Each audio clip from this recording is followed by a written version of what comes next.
నాడు అధికారంలో ఉండి అనుమతులిచ్చి నేడు ప్రతిపక్షంలోకి రాగానే అడ్డుపడుతున్న బీఆర్ఎస్ నాయకుల ద్వంద్వనీతిని రైతులు గమనిస్తున్నారు.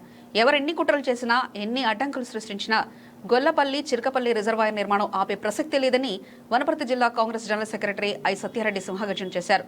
శుక్రవారం పెద్దమందిలో జరిగిన మీడియా సమావేశంలో ఆయన ప్రతిపక్షాల తీరును తీవ్రస్థాయిలో ఎండగట్టారు. గత బీఆర్ఎస్ ప్రభుత్వ హయాంలోనే ఈ రిజర్వాయర్లకు జీవోలిచ్చారని సత్యారెడ్డి గుర్తు చేశారు. నేడు మన ఎమ్మెల్యే తూడి మేఘారెడ్డి ప్రత్యేక చొరవతో పనులు మొదలుపెడుతుంటే కేవలం రాజకీయ లబ్ధి కోసం రైతులను రెచ్చగొట్టడం సిగ్గుచేటని ఆయన మండిపడ్డారు.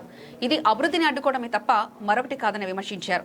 రైతు బిడ్డగా మేఘారెడ్డి భరోసా ప్రాజెక్టు వల్ల ఒక్క రైతు కూడా నష్టం జరగనివ్వని సత్యారెడ్డి స్పష్టం చేశారు.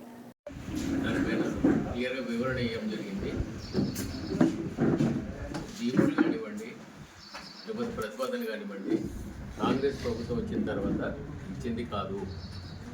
15-16లో కేసీఆర్ ప్రభుత్వం ఉన్నప్పుడే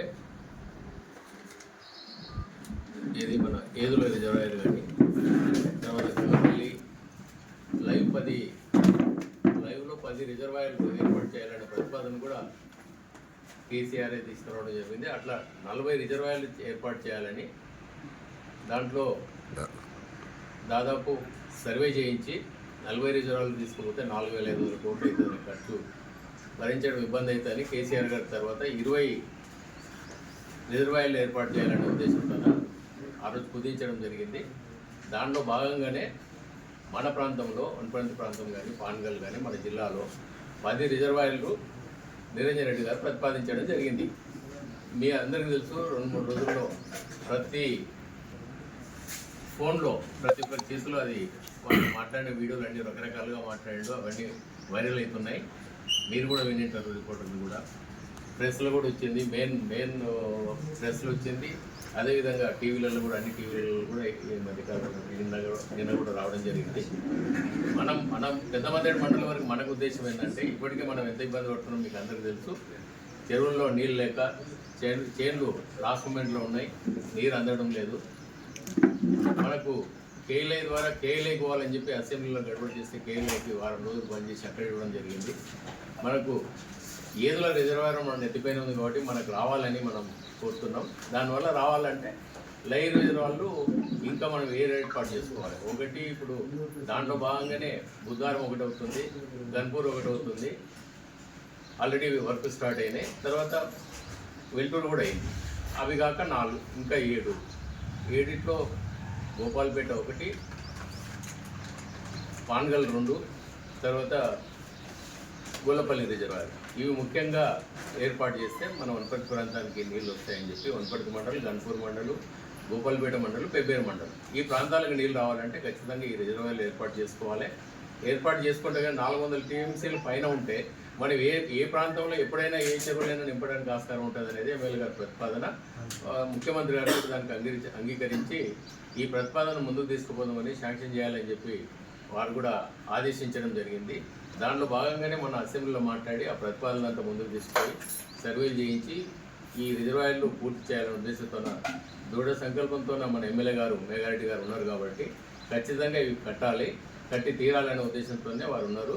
ఇంకోటి, రైతులకు ఎలాంటి నష్టం లేకుండా కొడంగల్ ఏదైతే ప్యాకేజ్ ఇచ్చారో 20 లక్షలు ఒక ఇల్లు అంటే దాదాపు 25 లక్షల రూపాయలు ఒక ఎకరానికి ఇవ్వడానికి అంగీకరించడం జరిగింది. కాదంటే ఇంకా 2 లక్షలైనా ఎక్కువ ఇస్తానని అంటున్నాడు. నేను కూడా ఈ మధ్యన ఉమ్మడి Gopalpet mandal Congress party general secretary ఇన్ఛార్జికి పోవడం జరిగింది. నేను ఆ గొల్లపల్లి తర్వాత చీర్కపల్లి ఆ 2 ప్రాంతాలను కూడా సమీక్షించడం జరిగింది. చూసిన 2 గుట్టల మధ్యలో రిజర్వాయర్ కడితే ఎక్కువ భూమి నష్టపోకుండా దాంట్లో ఎక్కువ ఫారెస్ట్ ల్యాండే ఉంది, అదేమి ఇబ్బంది కాదు. దాదాపు ఒక 2,000-1,500 ఎకరాలు అయితే ఆ రిజర్వాయర్ పూర్తి అవుతుంది. అట్లాంటి ఆ రైతులకు ఎలాంటి నష్టం పోకుండా మన ప్రాంతంలో మీకు అందరికీ తెలుసు, చెరువునికి ఎక్కడికున్నా కూడా 16-17 లక్షల కంటే ఎక్కువ వాల్యూ లేవు.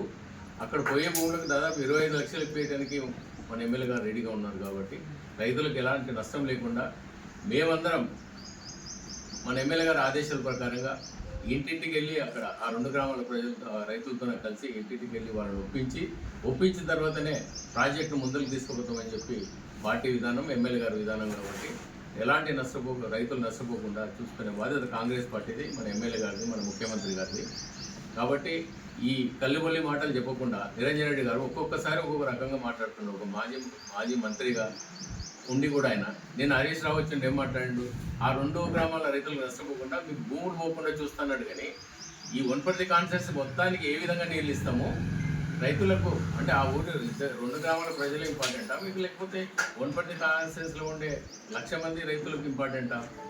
అందరినీ దృష్టిలో పెట్టుకొని మీరు ఏ విధంగా నీళ్ళు ఇస్తామని చెప్పకుండా అతను రాజకీయాలు మాట్లాడిపోయాడు. కాంగ్రెస్ పార్టీ తిట్టిపోయాడు ఆయన.